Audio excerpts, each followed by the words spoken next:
Assalamualaikum warahmatullahi wabarakatuh. Innal hamdalillah nahmaduhu wa nasta'inuhu wa nastahdihi wa natubu ilayh wa na'udzu billahi min shururi anfusina wa sayyiati a'malina. Man yahdihillahu fala mudilla lahu wa man yudlil fala hadiya lahu. Asyhadu an la ilaha illallah wahdahu la syarika lahu wa asyhadu anna Muhammadan 'abduhu wa rasuluh wa salawatullahi wa salamun alaihi wa ala alihi wa ashabihi ajma'in, amma ba'd. Saudara dan saudariku yang semoga kita sama-sama dimuliakan dan dirahmati oleh Allah Subhanahu wa taala. Mari kita bersyukur kepada Allah Subhanahu wa taala. Karena sampai hari ini Allah Subhanahu wa taala masih memberikan kita nikmat kesempatan. Allah masih memberikan kepada kita nikmat kesehatan. Karena banyak saudara dan saudari kita yang ingin beraktivitas, melaksanakan ibadah, perintah Allah Subhanahu wa taala, namun nikmat sehat dan nikmat kesempatan itu dicabut pada dirinya. Mari kita bersyukur kepada Allah Subhanahu wa taala karena Allah masih memberikan kita umur yang panjang, yang dimana banyak saudara dan saudari kita yang telah ditetapkan ajalnya oleh Allah Subhanahu wa taala, dipanggil lebih dulu oleh Allah Subhanahu wa taala. Dan mari kita senantiasa bersalawat kepada Nabi sallallahu alaihi wasallam, Nabi yang diutus oleh Allah Subhanahu wa taala di permukaan bumi ini sebagai pembawa berita gembira sekaligus ancaman bagi orang-orang yang senantiasa lalai akan perintah Allah Subhanahu wa taala. Saudara dan saudariku yang semua kita sama-sama dimuliakan dan dirahmati oleh Allah Subhanahu wa taala.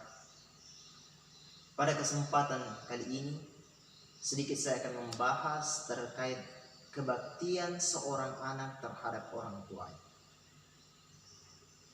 Maka di kesempatan yang mulia ini saya akan memulai dari kisah Uwais Al-Qarni, sahabat Nabi Sallallahu Alaihi Wasallam. Uwais Al-Qarni merupakan seorang pemuda yang miskin, tinggal di pinggiran Yaman, namanya tak terkenal, bahkan tak ada yang mengenalnya. Namun tidak sampai di situ. Ternyata nama Uwais Al-Qarni lebih terkenal di langit. Apa kemudian sebabnya? Tentunya kita bertanya-tanya. Kenapa kemudian Uwais Al-Qarni begitu mulia, begitu dikenal oleh Allah Subhanahu wa taala? Itu karena satu, kebaktiannya kepada kedua orang tuanya. Bagaimana Uwais Al-Qarni menghormati orang tuanya selama hidupnya. Pernah suatu ketika Uwais Al-Qarni ini ingin berjumpa, melepas kerinduannya bersama Nabi Sallallahu Alaihi Wasallam, yang tentunya jarak yang harus ditempuh Uwais Al-Qarni dari pinggir Yaman hingga ke Mekah itu memakan waktu yang cukup lama. Ketika ia meminta izin kepada ibunya, wahai ibuku, aku ingin bertemu bersama Rasulullah Sallallahu Alaihi Wasallam, melepaskan kerinduanku bersama Rasulullah Sallallahu Alaihi Wasallam. Namun ketika Uwais Al-Qarni kemudian berangkat, diberikan izin oleh orang tuanya, Uwais Al-Qarni berjalan menuju rumah Rasulullah Sallallahu Alaihi Wasallam yang tentunya memakan waktu yang cukup lama. Ternyata ketika Uwais Al-Qarni sampai di rumah Rasulullah Sallallahu Alaihi Wasallam, sampai ke kota Mekah, ternyata Uwais Al-Qarni tidak mendapatkan Nabi Sallallahu Alaihi Wasallam. Apa kemudian sebabnya? Kenapa kemudian Uwais Al-Qarni tidak mampu bertemu dengan Nabi? Karena pada saat itu Nabi Sallallahu Alaihi Wasallam memimpin sebuah peperangan. Tentunya kekecewaan yang ada pada diri Uwais Al-Qarni itu kemudian hadir karena orang yang didamba-dambakan ingin bertemu dengan manusia yang paling mulia, namun terhalangi oleh peperangan. Maka Uwais Al-Qarni hanya mampu menitip pesan salam kepada Nabi Sallallahu Alaihi Wasallam melalui Aisyah radhiyallahu anha. Apakah kemudian Uwais Al-Qarni kecewa? Tentu merasakan kekecewaan.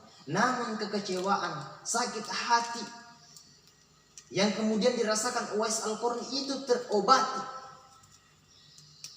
Karena pada saat itu Uwais Al-Qarni langsung teringat pesan dari ibundanya yang tercinta, agar ketika Uwais Al-Qarni kemudian telah menemui Rasulullah, berjumpa dengan Nabi, agar Uwais Al-Qarni ini bisa cepat pulang. Kenapa kemudian Uwais Al-Qarni diperintahkan oleh ibunya agar cepat pulang ketika setelah bertemu dengan Nabi? Karena ternyata ibu dari Uwais Al-Qarni menderita penyakit lumpuh. Bahkan di riwayat lain dikatakan bahwa ibu Uwais Al-Qarni juga memiliki riwayat penyakit tak mampu melihat atau buta. Saudara dan saudariku yang semua kita sama-sama berada dalam lindungan dan naungan dari Allah Subhanahu wa taala. Ini kemudian yang membuat Uwais Al-Qarni sangat dikenal oleh Allah Subhanahu wa taala, sangat dikenal oleh penghuni langit karena kebaktiannya kepada kedua orang tuanya. Apapun yang diperintahkan oleh orang tuanya, itu Uwais Al-Qarni berusaha semaksimal mungkin untuk melakukannya.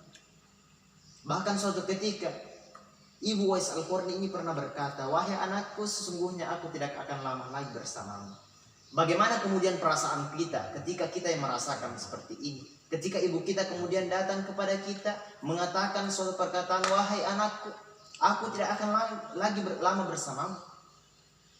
Sungguh kesedihan yang kita rasakan. Pada saat itu ada satu permintaan dari ibu Uwais Al-Qarni yang tentunya Uwais Al-Qarni sangat berpikir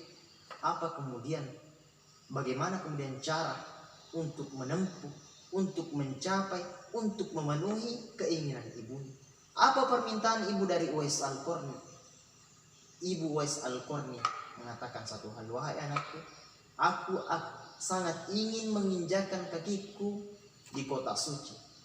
Aku sangat ingin melihat Ka'bah."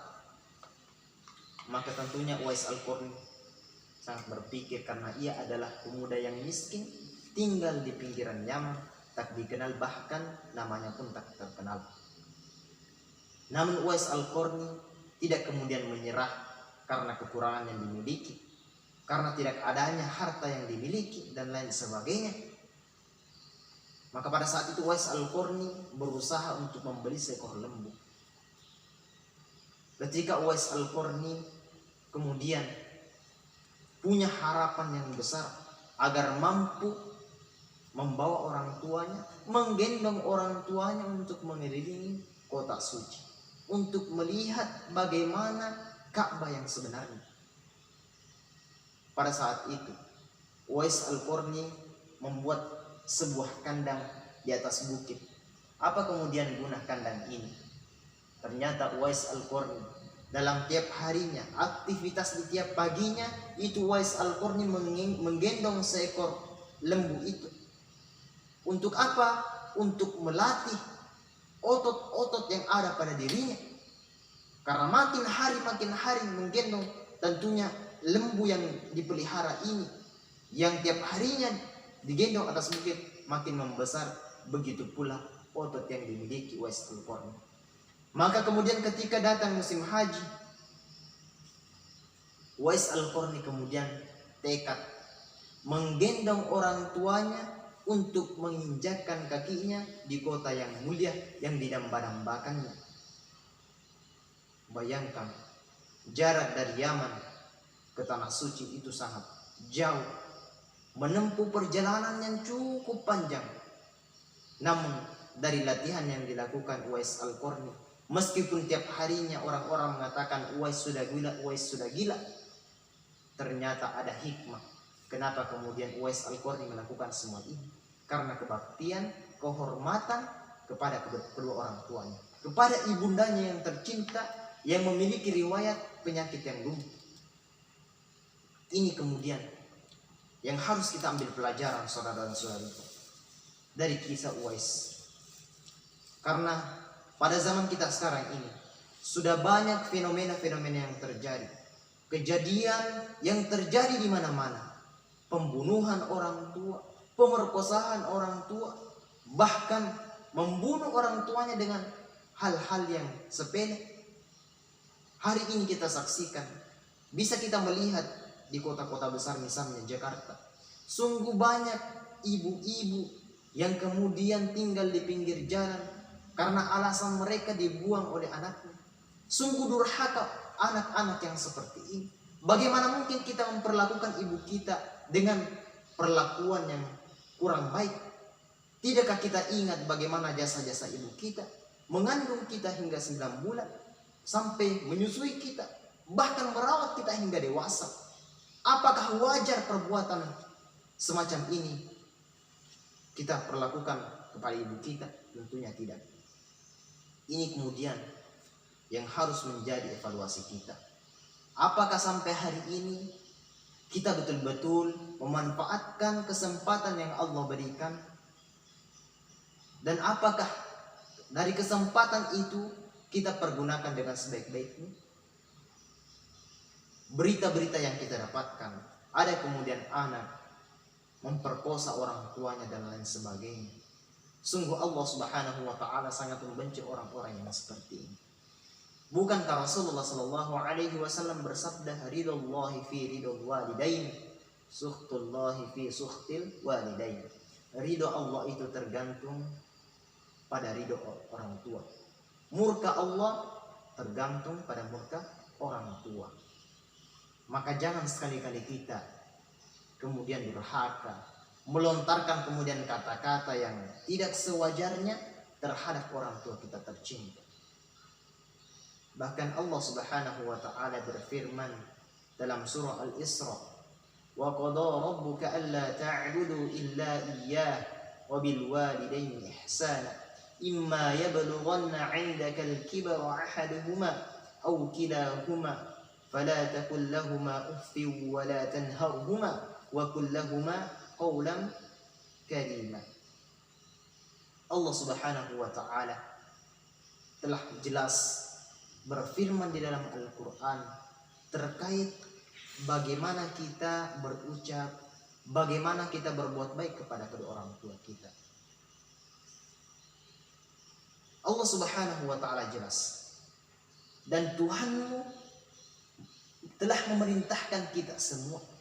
Allah Subhanahu wa ta'ala memerintahkan kepada kita semua agar kita kemudian tidak menyembah selain Allah dan berbuat baik kepada orang tua kita dengan sebaik-baiknya. Jikalau salah seorang orang tua kemudian di antara kita sampai berumur lanjut dalam pemeliharaan kita, maka jangan sekali-kali kita mengatakan atau melontarkan kata-kata dan jangan sekali-kali kita membentak mereka dan ucapkanlah kepada mereka perkataan yang mulia. Hari ini apa yang kemudian terjadi, apa yang kemudian kita saksikan itu sungguh mengundang azab Allah Subhanahu wa ta'ala. Tentunya kita harus mengingat, tentunya kita harus mengucapkan perkataan-perkataan yang kemudian mampu membahagiakan kepada kedua orang tua kita, bukan malah menyengsarakan mereka, bukan malah membuat hati mereka sakit. Karena salah satu dosa yang dipercepat azabnya oleh Allah Subhanahu wa ta'ala bagi orang-orang yang senantiasa durhaka kepada kedua orang tuanya. Semoga ini tidak termasuk dalam sebuah hal yang kemudian akan mendatangkan bencana yang begitu besar dari Allah Subhanahu wa ta'ala. Ada kemudian kisah yang sama, yang persis. Ada seorang orang tua yang sudah berumur lanjut, paling tidak 70-an. Meskipun Uwais Al-Qarni mungkin kita kenal, dia mampu menggendong kedua orang tuanya keliling Ka'bah dan lain sebagainya. Namun orang tua ini, kisah satu ini merupakan kisah istimewa bagi kami. Sama penyakit yang diderita ibu dari Uwais Al-Qarni, lumpuh. Paling tidak 4 bulan. Meskipun kisah ini, anak dari kisah ini yang dijelaskan pada akhir ini, itu merupakan atau bahkan mungkin tidak sama persis dengan apa yang kemudian diceritakan dari kisah Uwais Al-Qarni. Anak dari ibu ini memang belum mampu menggendong ibunya keliling Ka'bah, belum mampu menggendong ibunya untuk menginjakkan ke tanah suci. Namun kebaktiannya sungguh luar biasa. Mampu menggendong ibunya berkeliling untuk berobat, mampu menggendong ibunya untuk berusaha dengan berbagai macam cara mencari supaya ibunya ini mampu sehat kembali. Itulah orang tua kami. Beliau meninggal di 27 Ramadan. Tentunya kami sangat merasa sedih karena kebaktian kami kepadanya, kebaktian kami kepada ibu kami, itu kami rasa masih kurang. Bahkan kami belum puas terhadap apa yang kami berikan, karena sungguh tak mampu kami balas apa yang kemudian telah mereka berikan. Didikan yang kemudian ia berikan, nasihat yang kemudian sampai kepada kami, itu kami belum bisa membalasnya.